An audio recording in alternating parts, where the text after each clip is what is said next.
everyone, I'm Michael Musango. I'm a student at the University of Portland, studying biology and minoring in history. Tonight we're going to be starting off with another Unsung Hero episode, and we're going to be delving into another hero of the World Wars. This time it will be a hero of the Second World War, and this man, I must say, did some crazy feats that really honestly just defy even some of the basic things a mind can think of. It gets to such a level where you think, wow, so this guy, this is like superhuman ability almost, you would think. Well, I'll leave that up to you, the listener, to decide. So let me go ahead and start with our food for thought for today's episode. This quote comes from a revolutionary, and his name was Alexander Hamilton. He starts by saying that there is a certain enthusiasm in liberty that makes human nature rise above itself in acts of bravery and heroism. Let me say that one more time. He says that there is a certain enthusiasm in liberty that makes human nature rise above itself in acts of bravery and heroism. And I think in learning about today's character, Desmond Doss, you will learn a lot more about what it meant to be a hero, a true hero, in World War II. So without further ado, let's go ahead and get into his story.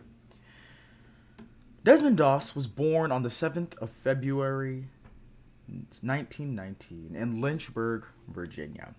And from when he was a child, he always displayed this type of empathy and selflessness that would really make him into the man that he would later become. When he was a child, he once did a 6-mile walk to donate blood to a car accident victim that he didn't even know personally, after hearing the need for it on a local radio station. A few days later, Doss literally walked down the same road to give more blood to accident victims for other situations. But it was also during the same time, when Doss was a young man, that he realized that he had a major dislike for weapons. And this would actually persist up until he goes into combat in World War II.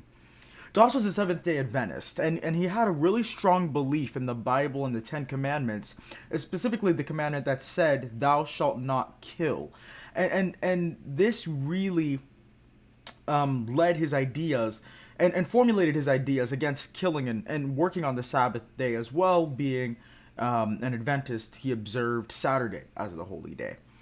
His drunken father once, during a bout here, his drunken father pulled a gun on his uncle during an argument, and his mother had to confiscate the .45 from him. He told Doss to run and hide it, and he was so shaken by this experience that went on with his father that he decided that this was the first and last time he would ever hold a weapon. And actually, it was really, this is where he formed this idea of, I will never touch a weapon, I'm not going to kill anyone because the Bible says so. That was his mentality behind it. As a child, Doss, apart from all this, he was also a normal kid, He spent his time flattening pennies on the railway near his house, and he was wrestling with his younger brother Harold a lot. But he had a lot of physical resilience. And in other words, he didn't know how to give up. His brother Harold was quoted as saying that Desmond wasn't fun enough to play with not because he wasn't particularly skilled, but rather because he didn't know how to surrender. And as we'll see later, this desire not to surrender and to just go until you can't go anymore was really what would eventually lead to his heroistic acts, or his acts of heroism, I should say, in World War II. At the age of 18, Doss registered for the draft and worked as a shipyard in Newport News, Virginia. First of all, what a name. Who would name a place Newport News? I would think that would be, I actually thought that was a news station when I first looked it up and everything, but it's called Newport News. Don't ask, I have no idea. But anyways, he started working at this station here. And around this time, war started to break out, and Doss leaped into this opportunity to start to serve his country in the conflicts. So he started working at Newport News in about 1937. War broke out a few months later, of course, and the U.S. entered the war in 1941. By 1942, he decided that he wanted to do his patriotic duty and serve his country by entering the conflict as well. So he signed up for the draft, of course, as a responsible American citizen did at the time. The fact that he didn't want to carry a weapon, or for that matter, kill anyone, also led to this label that most people got who didn't want to kill people as conscientious objector. So he decided, okay, maybe it's not the best idea to, take that term, because actually most people who are viewed as conscientious objectors for not holding a gun or doing things like that, they're less respected. And they're like, what, you can't hold a gun? What do you mean? How am I supposed to trust you to hold my back? And it's a tough thing. So he decided not to, he's like, I'm not going to get that term. I'm not a conscientious objector. I'm not going to try and sit home for all that is going on. So he decides to enter and work as a medic. The Army assigned him to a rifle company in hopes that he would actually leave the military. They really just wanted him to leave. Even his commanding officers tried to get him discharged from mental illness, but he refused to do so because of his beliefs and his God. And another officer tried to get him court-martialed for refusing to hold a rifle, but that didn't happen successfully. But even though his commanding officers weren't happy with what was going on, they actually refused to give Doss leave when his brother Harold joined the U.S. Navy. But he eventually tried his best to appeal what the Army was trying to do to kick him out. And he appealed this decision through all the ranks until they finally, with dragging feet I must add, made him an Army medic. So he followed his fellow soldiers during training camp, and most of them couldn't understand why Doss was there, of course. Most actually teased him to man up and carry a rifle. Some of them even launched or threw their boots at him, and other objects while he was praying next to his bunk in the middle of the night, or at night, I should say. And there was one man who was even quoted as threatening him that said, "Doss, when we get into combat, I'll make sure you don't come back alive." Now, most would think that after all this discouragement that he must have been getting, that he would be like, oh man, you know what? Forget it. I came here for a good cause, but clearly no one wants me here, so let me leave. But he said, no, I'm going to stay. And actually, it actually gave him more power and more will to carry on. In fact, many soldiers hated him. It gets worse, Many soldiers hated him for getting a pass on the Sabbath day because it was against his religion to work on a holy day. And that said, the the officers who were above Doss, his superior officers, gave Doss all the terrible stuff to do and complete by himself on Sundays while everyone else was in church, which again was just something that Doss couldn't understand per se. But that said, no one wanted to be his friend, and in his eyes, or I shouldn't say in his eyes, but in the eyes of those who were trying to reject him, in one point they were trying to say, friends have each other's backs. And how else will you have my back in a war situation without a defensive weapon? Therefore, in their eyes, Doss was completely useless to them. But Doss dismissed their behavior, actually, above all, and he actually rose up above it. He believed that his purpose was to serve both God and country, and he wanted to prove that you can do both at the same time. So, in 1944, he shipped out as a medical attachment member of the 307th Infantry Regiment, 77th Infantry Division. He first went to Guam in July 1944, and the men realized the value of this Bible-carrying medic. For his bravery in treating wounded men under fire during the fighting in Guam, he was awarded a Bronze Silver Star for valor. They also fought on a nearby island of Leyte. He was again awarded another Bronze Star. He actually got 2 Bronze Stars for his bravery in combat. But it was at this point that he started to earn respect from his men, the same men who were in boot camp with him and who were threatening him and making fun of him. He started to earn a lot of respect. But what really rose Doss to this level of, how do I say, immortality, or to this level of heroism that everyone knows about, is when he went to Okinawa and the Battle of the Okinawa Maeda Escarpment, or what the Americans call Hacksaw Ridge, occurred. It fell on the 7th of May, 1945, on the 7th of May, the 5th of May, 1945, which was a Saturday. And the Japanese had spent many years, or not many, but they had spent a couple years building a system of tunnels in the hills, which was basically, a deterrent to all the Americans that were trying to get into their lines and try and find them, because it was basically a maze of hills, or a maze in the hill. So there was no way for them to figure out where the Japanese were. And since the Japanese knew that maze very well, they actually had kind of an advantage on that point.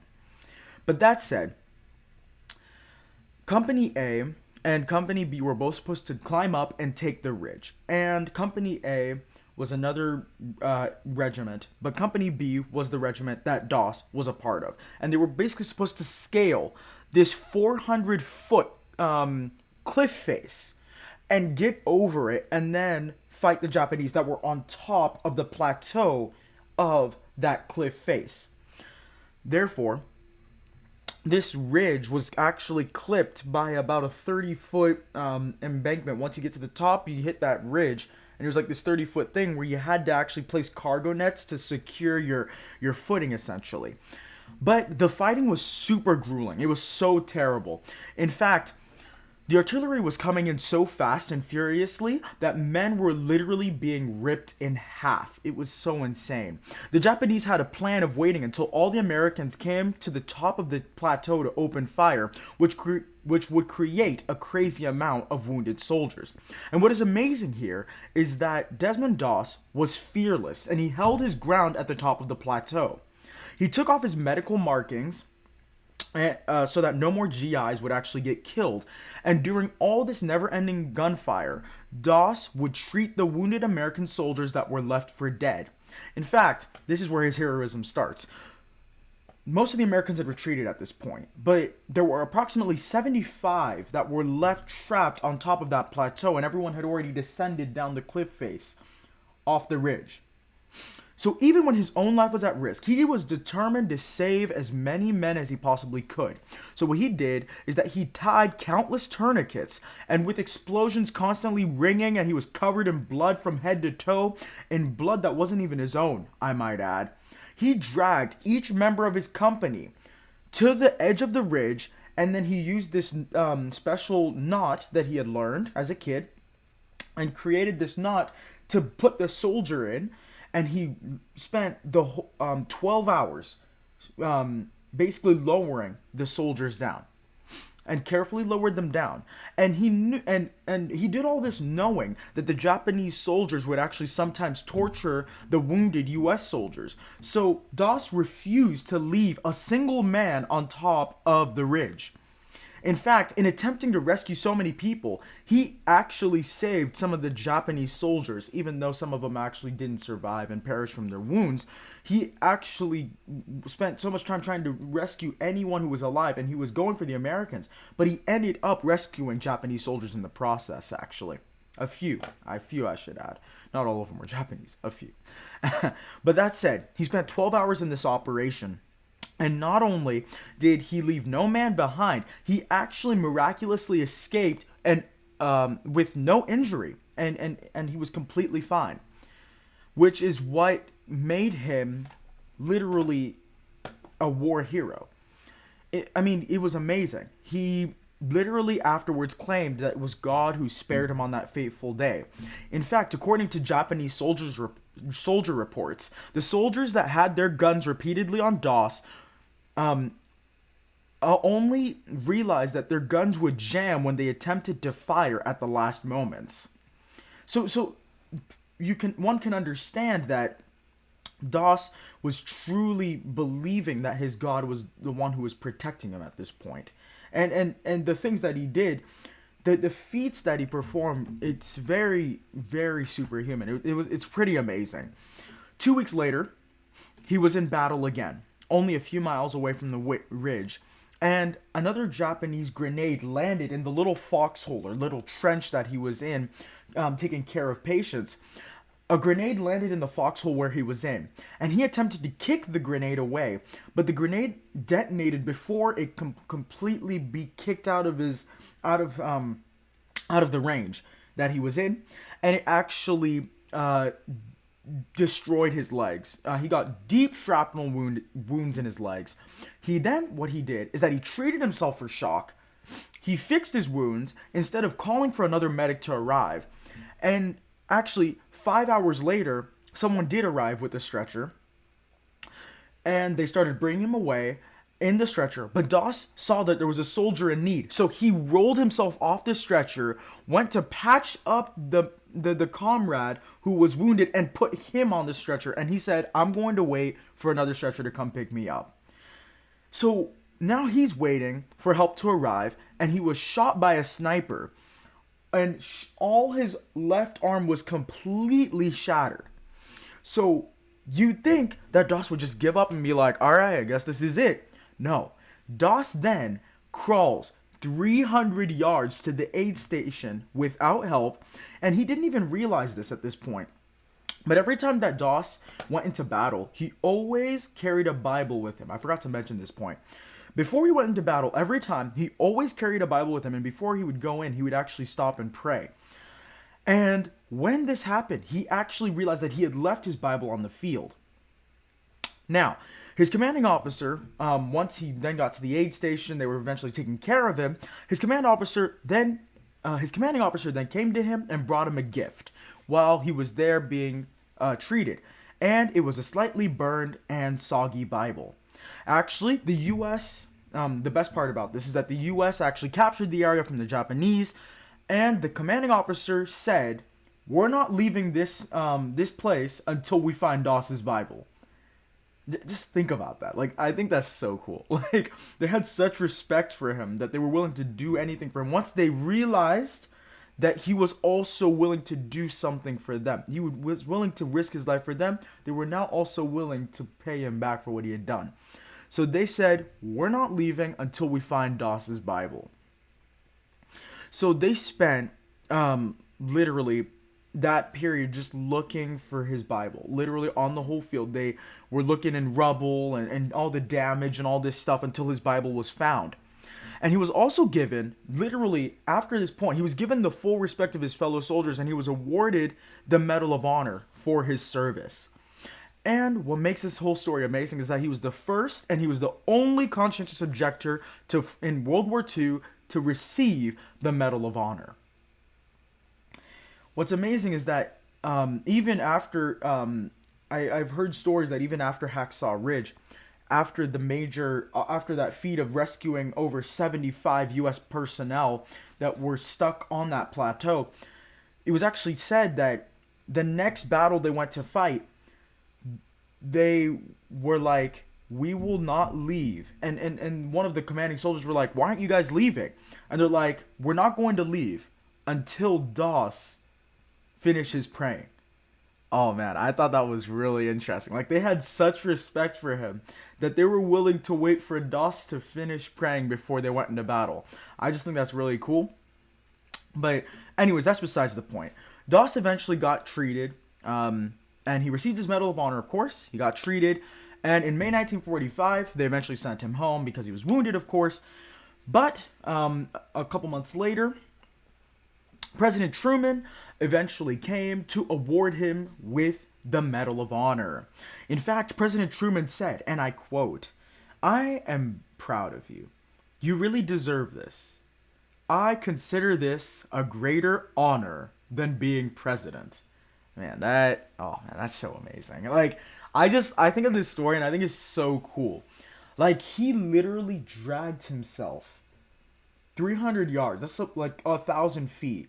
And it's probably like through enemy fire or whatnot, with a shattered arm and a shattered leg, just to get aid because he refused to get on the stretcher, which he surrendered to his own comrade that was in need. And you're gonna say that he was a conscientious objector. It's so funny. In fact, he actually coined the term. He actually considered himself a conscientious operator, or cooperator, I should say. It's kind of funny. But anyways, besides that point, he was eventually awarded the Medal of Honor. And when later asked about this honor that he was given, Desmond Doss is quoted as saying, "I feel that I received the Congressional Medal of Honor because I kept the golden rule that we read in Matthew 7:12. All things whatsoever ye would that men should do to you, do ye even so to them." Again, he was discharged in 1946. He then spent 5 years going through treatment. His leg was shattered and his arm was shattered, so he never actually had proper mobility like he used to have before the war. He actually also had a lung that was removed for the tuberculosis that he actually got when he was on the island of Leyte. And after this, he then went back to Georgia to work on his little farm that he had. But one thing I didn't mention is that in his personal life, before he even went to war, he actually married his wife on the 17th of August, 1942. And he also had a son named Doss Jr., born in 1946. His wife's name was Dorothy. And even though when he went back to the farm to start working, even though he was mobility limited due to all that happened to him in the war, his wife also helped him out being a nurse and stuff, so she also was working as a nurse to help with the income as well. And Dorothy was eventually killed in a car accident in 1991. Doss then remarried in 1993 to Frances May Duman. And what's even sad about this whole thing is that after all that happened to Doss, he lost his hearing in 1976 due to the antibiotics that he took actually rendered him completely deaf. In 1988, he got a cochlear implant that saved his hearing.